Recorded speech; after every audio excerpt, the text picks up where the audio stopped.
Welcome back to Athletic Everyday, day number 183. Got a bit of a shorter calisthenics workout here for you today. Wanted to add a bit of variety in, so I switched out the bar muscle ups for ring muscle ups. Some very interesting distinctions between those two movements. Obviously, they're both muscle ups, but the difference between the constraints of the exercises with the equipment does mean that you have to focus on different things. And I haven't done ring muscle ups in a little while, but what I have found is that from getting better at doing straight bar muscle ups, getting more explosive at them, being able to pull myself higher, I found that I'm now able to do dead hang ring muscle ups. So before in the past, I would have to sort of have a little bit of flexion at the elbow and maybe a little bit at the shoulder as well, in order to just start and initiate the movement for the ring muscle up. But now I'm able to just go from a complete dead hang in an L sit and then get into a full ring muscle up, which makes me think that, yeah, the movements do have some carryover to one another. If you get more explosive at pulling and pushing explosively with a bar muscle up, you improve your form on the bar muscle up. You're trying to point your toes, make sure that your core's engaged, maintain that hollow body position. Then, as you can see here, the ring muscle ups become a lot easier. I was able to get a set of 5, complete dead hang, elbows completely straight, and actually do them quite slowly as well. What I would like to do in the future with the ring muscle ups, though, I want to get to the point where I'm able to do kind of like that ring muscle up into an iron cross, where the rings are maybe a touch further apart. So like an Olympic setup for gymnastics rings, they're probably a bit wider than they are here.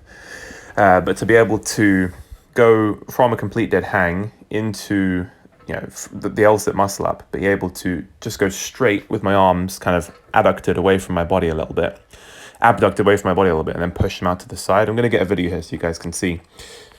So can you see how this dude turns it into one smooth motion? Like the pushing and the pulling are one. So it's pull, arms out to the side, and then into the ring turn out at the top.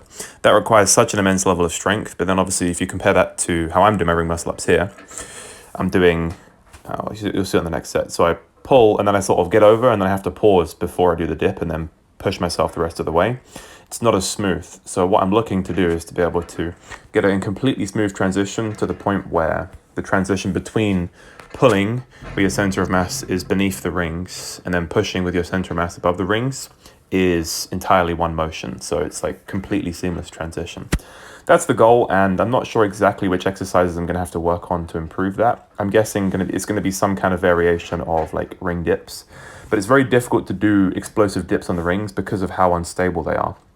So I'm going to have to sort of play around with that, but I'm very happy to experiment with some ring muscle ups over the coming weeks, and maybe even experiment with doing some ring pull-ups as well, which I also did today.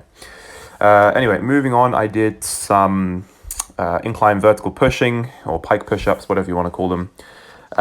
These I was just focusing on in the first couple of sets, trying to get as much range of motion as possible, get my head as close to the floor as I can, just focusing on keeping a hollow body position all throughout. It's very difficult too with a pike push-up because your legs are, your hips are in that sort of deep range of flexion.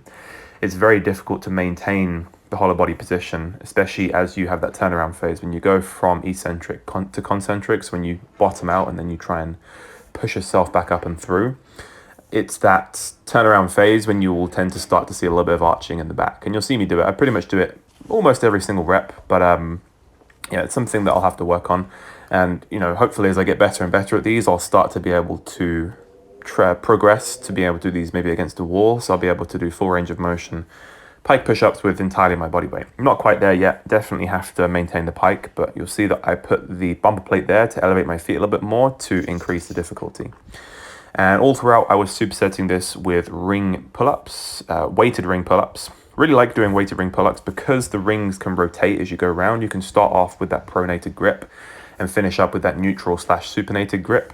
Probably wasn't able to fully supinate because these rings, because of the setup in my gym at home, that bar that I'm hanging the rings on isn't quite high enough to have me being in a full dead hang at the bottom without the rings literally being like strapped next to the bar. So there is an issue with that, but you got to make the best of what you got. What I like about it is it forces me to do an L-sit variation or to do some kind of like very, very sort of pikey hollow body position when I'm doing these pulls. So it does help me to work on my core strength a lot more. My abs are definitely getting a lot more strength from doing all these movements.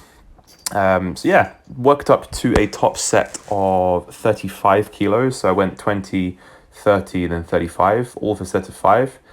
30 was like somewhat easy for 5. The 5th rep felt okay, but on the next set, the 35, the 5th rep was definitely a lot harder.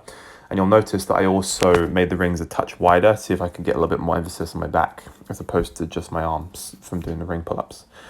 But yeah, to be honest with you, this workout was quite nice because I knew they didn't have to focus on any calisthenics skills. I just wanted to focus on the strength movements, you know, improve the vertical pushing, vertical pulling.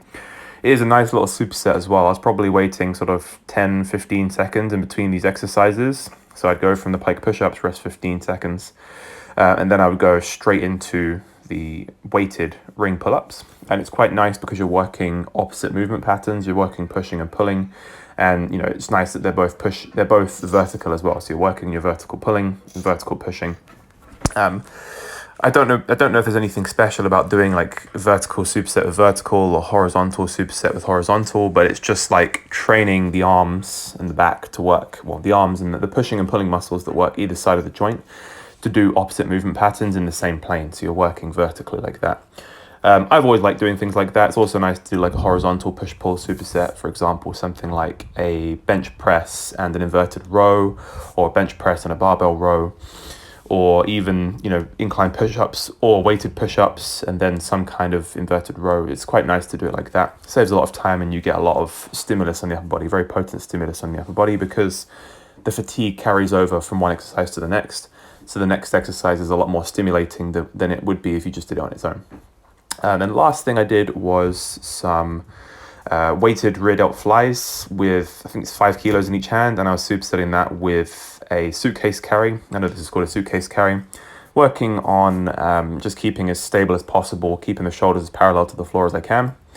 And then the last set I did I don't know what to call this. I think it's called like a waiter carry and a suitcase carry at the same time, or like an uneven suitcase carry, but one hand in the suitcase carry, one hand I'm doing the overhead waiter carry. And that was pretty much the last thing that I did. All right, guys, thank you for watching. Hope you enjoyed, and I will catch you in the next video.